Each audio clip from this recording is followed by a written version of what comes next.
2023-24 оқу жылдарында өткелі отырған С.Мұқановна атындағы химия, биология пәндері бойынша аудандық олимпиадаға қатысушы оқушылар. Бүгінгі өткелі отырған білім сайысы сіздерге тың серпін береді деп сенеміз. Тұғыры биік еліміздің ертеңі бүгінгісінен де жарқын болуы. Рухы асқақ, өресі биік, білімді де талантты ұрпақ қолында. Олай болса, ғылым мен білімді ең басты қазынам, байлығым деп есептеп, білімнің ең биік шыңдарын бағындыруға жасалған алғашқы қадамдардың бірі. Бүгінгі химия, биология пәндері бойынша аудандық олимпиаданың ашылу салтанатына қош келдіңіздер.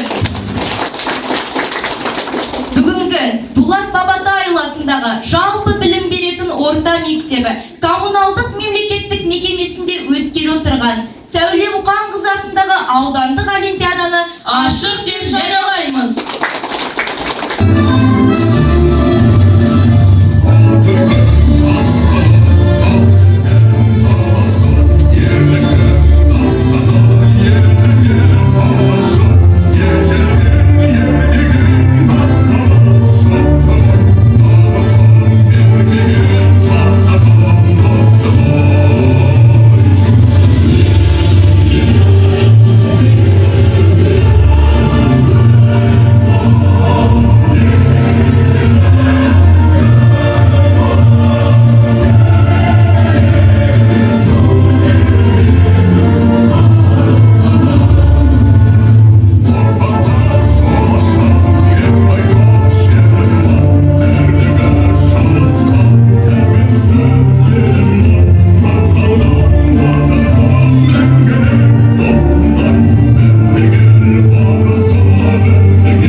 Сайса жүріп, бірін-бірі жетелейді дегендей, оқушылардың білім, білік дағдыларын іс жүзінде сарапқа салатын жауапты күн.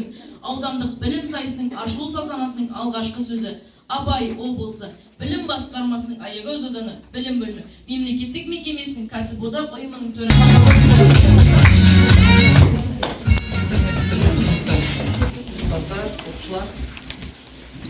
Бүгінгі олимпиадаға қош келдіңіздер.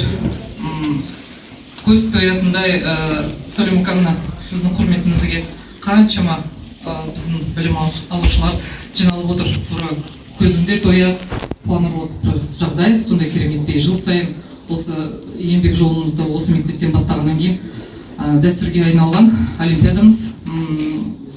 Енді бұл олимпиада біздің білім бөлімінің әдіскері Аян Өртбаевның басшылығымен жасалып отыр. Бектұргевич бастаған ұжымға, қала мектептеріне үлкен рахмет, үлестерін қосып отырғандарына. Енді ұстаз дегеніміз ұлы есім ғой.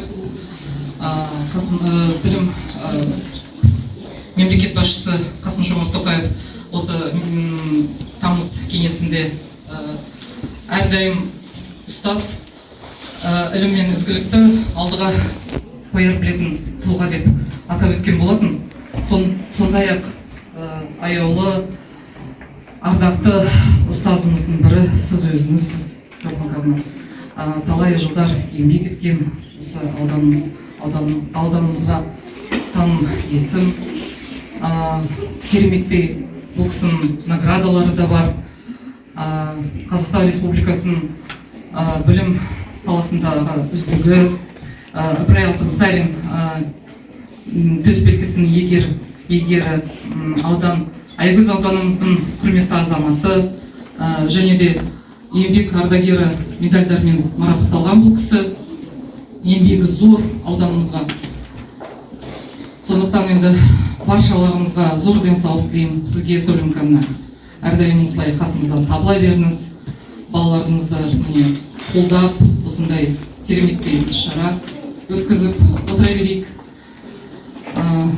Осындай ұлы адам қасымызда, балалар. Сондықтан сіздерге үлкен рахмет, осылай құрметтеп, осындай бір керемет мекемеде жиналып отырмыз.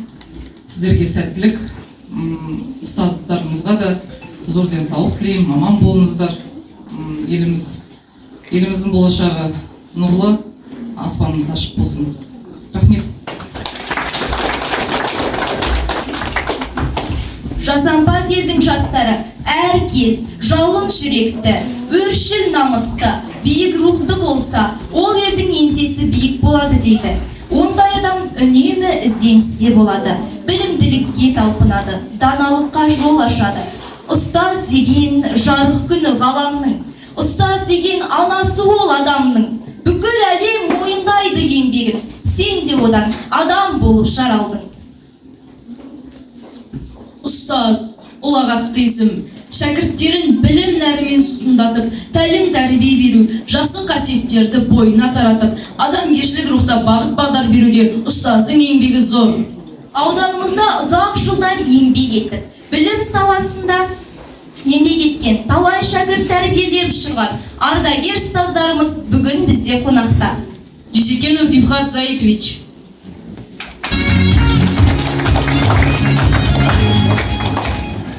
Жанова Айгүлзариевна. Әділбаева Ботагөз Фазыловна. Адамжанова Светлана Габбасовна. Ардагер ұстаздарға арналған гүл шоқтарын қабыл алыңыздар.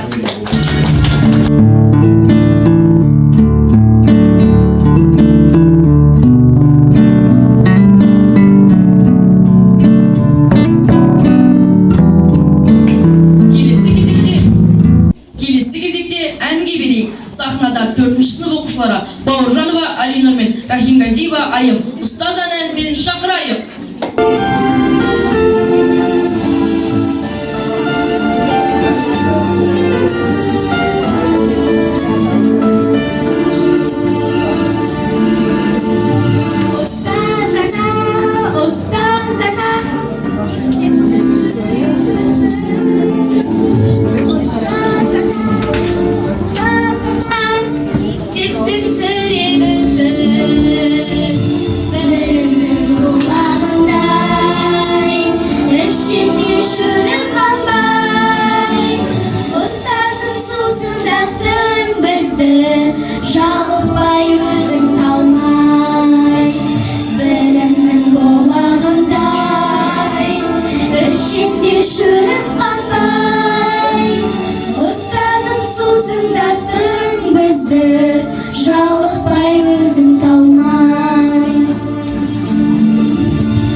Жақсы аяулым, ендеше экранға назар аударайық. С.Мұқановна 1951 жылдың 17 тамызында ежелден тектілер мекені атанып, халқымыздың небір асыл ұландарының ізі қалған алыптар мен абыздар отаны Аягөз қаласында дүниеге келді. Жастайынан білімге жаны құштар жан болып өсті. 1968 жылы ол кездегі екінші, қазіргі Дулат Бабатайұлы атындағы жалпы орта білім беретін мектепті бітіріп, Өскемен қаласындағы педагогикалық институттың биология мен химия факультетіне түсіп, 1973 жылы тамамдады. Алғаш еңбек жолын Аягөз қаласындағы бірінші мектепте химия пәні мұғалімі болып бастады. Жас ұстаз өзінің жан-жақты қабілетімен жұрт назарына да ерте ілікті.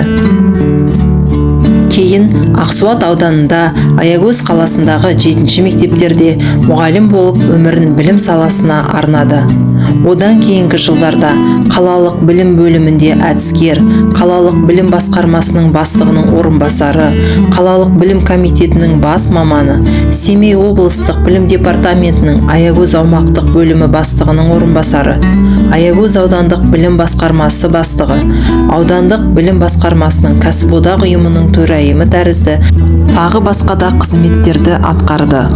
Білім саласында ұзақ жылдар оқу-ағарту саласында қажырлы еңбек ете келе, Қазақстанның оқу-ағарту ісінің үздігі, Ыбырай Алтынсарин төсбелгісінің иегері, Аягөздің құрметті азаматы атанды.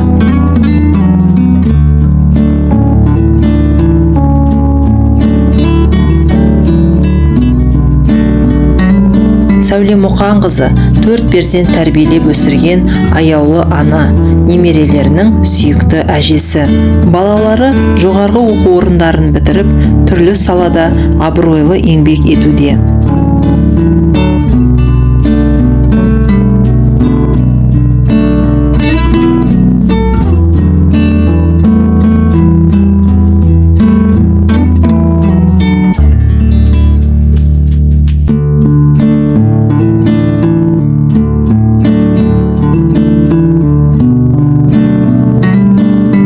Дулат Бабатайұлы мектебінде 2015 жылдан бері С.Мұқановна атындағы аудандық пән олимпиадасы өтіп келеді.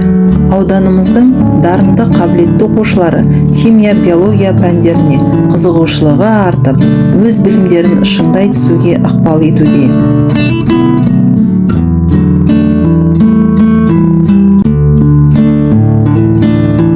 Ұлағатты ұстаз өз оқыған мектебінде өз демеушілігімен биология кабинетін ашты. Жаңа оқу кабинеті заманауи талаптарға сай жабдықталып, озық технологиялармен сабақ өткізуге лайықталды.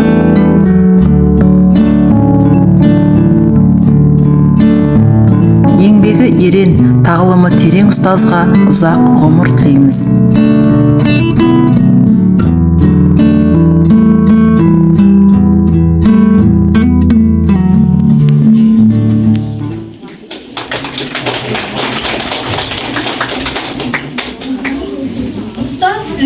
Айтып жүрдік ән қылып, одан басқа жүрген кім бар жандығы? Ұстаз деген ұлылардың ұлысы, қасиетіне бас иелік мәңгілік дей келе, ауданымызда білім саласында ұзақ жылдар еңбек еткен. Мектебіміздің түлегі, Қазақстанның оқу-ағарту ісінің үздігі, Ыбырай Алтынсарин төсбелгісінің иегері, Аягөз қаласының құрметті азаматы С.Мұқановна сөз кезегін берейік. 1968 жылы осы мектептің қабырғасынан 10-шы класс бітіріп, Өскемен қаласында оқыдым. Жаңа өмірбаянында айтып кетті.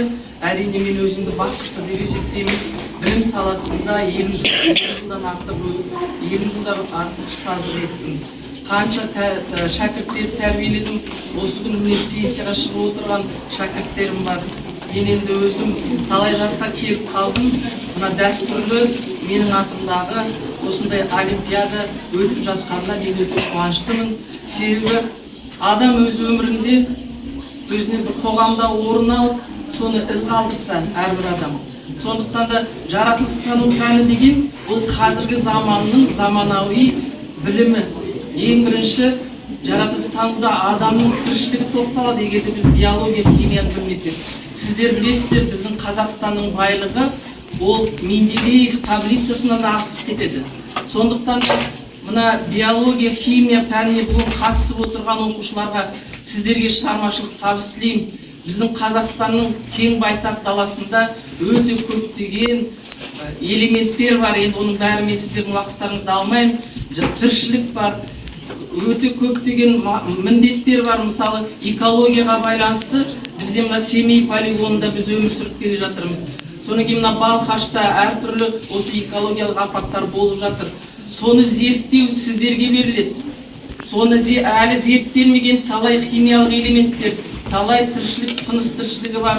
Мына клеткалардың зерттеп жобаларды зерттеу жұмыстарын жүргізіп жатқан біздің қандай оқушыларымыз бар, сіздер білесіздер. Мына республика көлемінде осындай сіздер секілді дарынды, білімді біздің қазіргі жастарға үлкен үміт артамыз біз. Сондықтан да сіздердің араларыңыздан да жақсы ғалымдар шығады деп мен сенемін. Әрине бәрін ғалым болмасаңдар да, бірақ мына олимпиада ең бірінші соған дайындық деп есептеймін мен. Сондықтан да сіздерге бүгін сіздерді баптап, білім нәрімен сусындатып әкелген мына мектеп ұстаздарына көп рахметімді айтқым келеді. Жылдан жылға біздің мына олимпиадаға қатысушылар көбейіп келе жатыр. Әрине білімге деген құштарлық мол. Мен енді Айкөз ауданының біліміменен мақтан етем. Себебі бізде ең бірінші 90-шы жылдары 82 жылдан бастап мен істедім оқу бөлімінде. Мына 90-шы жылдары бізде жаңа тұрпатты мектеп ашылды. Оны сіздер білесіздер, қазір гимназия мен лицей, содан кейін мектеп, балабақша, соның басында, қасында болған мен және менің әріптестерім болды. Әрине қазір бүкіл дүние жүзіне мына мектеп, гимназиясы мен лицейдің оқушылардың бәрі ішінен депутаттар шығып жатыр, ғалымдар да шығып жатыр, зерттеушілер де шығып жатыр. Әрине ол ұстаздың еңбегі деп ойлаймын. Сондықтан да сіздер де биік шыңнан көріне беріңіздер. Жылда осы дәстүрлі олимпиадаға қатысып, жүлделі орындарға ие болыңыздар. Біздің ұстаздарымызға мен басым иіп көп рахмет айтамын. Ұстаздардың өмірі сіздерменен ғана байланысты. Ол кісілердің екінші үйі сіздерсіздер. Сіздерге әке де болады, шеше де болады. Сондықтан да ұстаздарыңызды қадірлей біліңіздер. Көп рахмет сіздерге. Биік ұстап даналықтың ұғымын, тік көтерген тәуелсіздік тұғырын, еліміздің ертеңі үшін атқарған еңбек зор С.Мұқановнаның шарқыраған тек биіктен жұлдызы, жан жағына шуақ шашқан нұр жүзі, алтын бесік Айкөзде киелі, текті өлкенің мақтан тұтар бір қызы. Ұрпағына ұран болған бабалар, туған небір ақын батыр даналар, ән мен жырдың арқауы бұл Айкөз, ғашықтардың мекені боп саналар. Асыл арман алып ұшып жасында, ұстазымыз білім алған осында. Алтын ұя мектебіміз әйгілі, ақын Дулат Бабатайұлы атында. Қара ертістің жағасында Айкөз, дарындарға құшақ қара ертістің жағасында Өскемен, дарындарға құшақ жайған өскелең. Ұстазымыз пединститут бітіріп, арманына қанат қақты көксеген. Терең зерттеп жаны сүйген саланы, С.Мұқановна өзінің жолын салады. Аймағына аты шыққан бүгінде химия мен биология маманы. Шәкірттері қияларға самғаған, үйретуден талмаған, тәрбиемен білім беріп ұрпаққа ұлағаттың ұлы жолын жалғаған. Кабинет ашып биология пәніне, шәкірт үшін тер төгуде әлі де, білім бөлімінің басшысы боп аудандық өз күшімен жеткен тұлға бәрінен. Қасиеті үзілмеген тамырынан, бөлісіп отыратын тағылымынан, химия мен биологиядан сайыс жасап, шәкірттерге нәр берген жаны нұрдан, жетелеген арман мақсат тәттімін, шәкірттерге білім кілтін тапсырып, олимпиаданың ашылуымен құттықтап, серт болсын деп тілейміз сәттілік. Біле алмаса тылсым сырын ғаламның, хайуаннан несі артық адамның, не нәрсенің табу үшін лажын алдыменен оқып білген лазым. Әлем түні күнмен ғана түрілген, адам жаны жарық алар ілімнен. Білімсіз жан аттай алмас бір адым, ата-ананың ақтай алмас мұрадын. Ардагер ұстаздарымыздың арасынан ендігі сөзді Рифқат Заитовичке берсек. Құрметті шәкірттер, бүгінгі мына келіп отырған мерекелеріңіз құтты болсын деп, ең алдымен мерекенің иесі С.Мұқановна сізді құттықтап келеді. Құтты болсын, мерекеңіз жылдан жылға жалғаса берсін. Енді бұл олимпиаданы жөнінде жаңа айтып кетті. Мұның біздің шәкірттерге берер үлкен пайдасы бар деп білемін. Өйткені ертең осы сіздердің араларыңыздан химия, биология пәнінен үздік болған балалардан үлкен ғалымдар, жақсы білікті маман дәрігерлер шығатынына, тіпті біздің С.Мұқановна сияқты білікті ұстаздар шығатынына біз сенімдіміз. Барлықтарыңызға осы С.Мұқановнаның жолы берсін. Бүгінгі олимпиадада ең мықтылар жеңіп шықсын деген тілек. Тегінде адам баласына ақыл, білім, ар, мінез деген қасиеттермен озады деген ұлы ақын Абай сөзі әр уақытта өз мәнін жойған емес. Ұстазыңды түсінгінсең тереңнен, бар әлемге еңбегіңнен үйренген. Сенің бағың өрге қарай өрлесе, ол да бірге қуанышқа кенелген. Сол арқылы сен өмірді жалғадың, ізгі іс қой ұстаз тілін алғаның. Мақтау алсаң ұстаздардың алдында, ол өзіңнің орындалған арманың.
Конференция ордасы.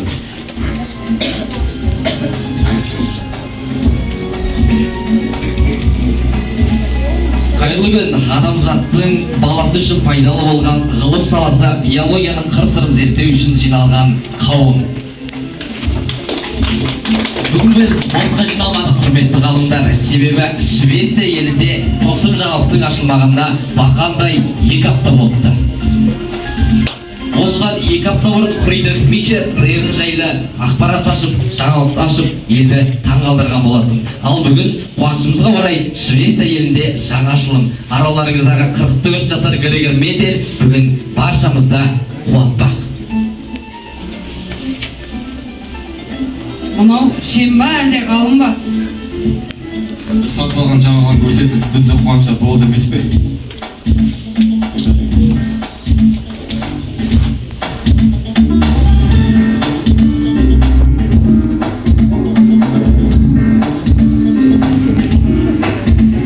Армысыздар, құрметті ғылымның құпиясын ашуға ұштап қалу. Генетиканың жеке ғылым ретінде негізі қаланатын жиынға қош келдіңіздер. Бүгінгі таңда геннің ата-анадан балаға берілетіні белгілі. Мен көп ойландым. Тұқым қуалаушылықты анықтайтын принциптер маған аза берген емес. Шіркеудегі бақшамда өсірілген ошақтардың көмегімен бір тірі жанның, оның ұрпақтарына белгілердің берілуін түсіндіретін тұқым қуалаушылықты анықтайтын принциптермен таныс болыңыз.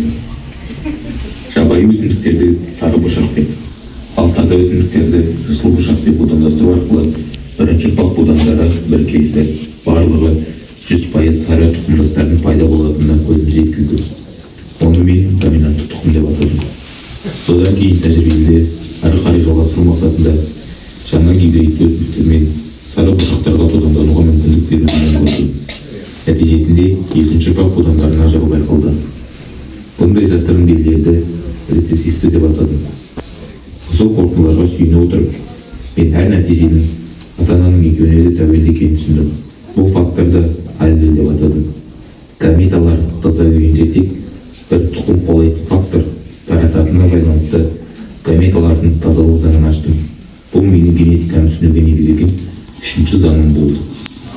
Керемет, Мендел мырза, бұл жоба адамзаттың баласы үшін игі бастама. Бұл нағыз шексіз шапалаққа лайық деп ойлаймын. Нұр жүзінен жылы шуағы төгілген, шәкірттерін сүйген таза көңілден, тағылым беріп жалты баққа қашанда, өз соқпағын тапқан мына өмірден. Сөз кезегін олимпиаданың өту тәртібімен таныстыру үшін оқу ғылыми ұйымдастырушылық әдістемелік кабинетінің әдіскері Аян Өтбаевнаға берейік. Ал құрметті С.Мұқановна, бүгінгі біздің олимпиадамыздың иегері, және біздің олимпиадамызға қонақ болып келіп жатқан әртүрлі ұстаздарымыз бар, мектептің директорлары және жаңағы оқушылар, олардың жетекшілері біздің дәстүрлі олимпиадамызға қош келдіңіздер. Енді жылдағы дәстүр бойынша осы білім ордасы, үлкен білім ордасы десек те болады. Болат Бабатайұлы атындағы орта мектепте өзі 5-ші жыл осы С.Мұқановна атындағы олимпиада өткізіп жатырмыз дәстүрлі түрде. Әлі де бұл олимпиада жалғасын табады. Сондықтан да С.Мұқановна сіздің еңбегіңіз жаңа айтып кетті ғой, ұстаздарымыз айтып жатыр. Сіздің еңбегіңіз өте үлкен, терең, жаңағы 50 жыл білім саласында еңбек етіп, өзіңіздің жаңағы еңбегіңізді қай сала болмасын, қай мұғалім болмасын, жаңағы айтып жатыр, сол өзіңіздің шәкірттерім осы пенсияға шығып жатыр деп. Бұл дәстүрлі олимпиадамыз жалғасын әлі де табады, бұдан кейінгі жылдарда да жалғасын тауып жатады. Сондықтан да сізге үлкен денсаулық тілейміз, адамдық бар менің жасайық дейді. Сондықтан да бақтарыңыз кеңейе берсін. Біз сізбен әрқашан біргеміз. Бас қосшы ұжым, биология және екінші орта мектебінің ұжымына көп рахмет айтамын. Енді бүгінгі балаларымызға сәттілік тілеймін. Бүгінгі жаңағы химия, биология пәндерінен 7-ші және 8-ші сынып оқушылар келіп отырсыздар. Болашақ жаңағы біздің сіздердің орталарыңызға ғалымдар да шығуы мүмкін, жаңағы мықты дәрігер де шығуы мүмкін. Сондықтан сіздерге сәтті сапар, бүгінгі күндеріңізге сәттілік тілейміз. Жаңағы 96 бала қатысып отыр. Біз жылдан жылға С.Мұқановна бұл олимпиадаға қатысатын балалардың саны өсіп келеді.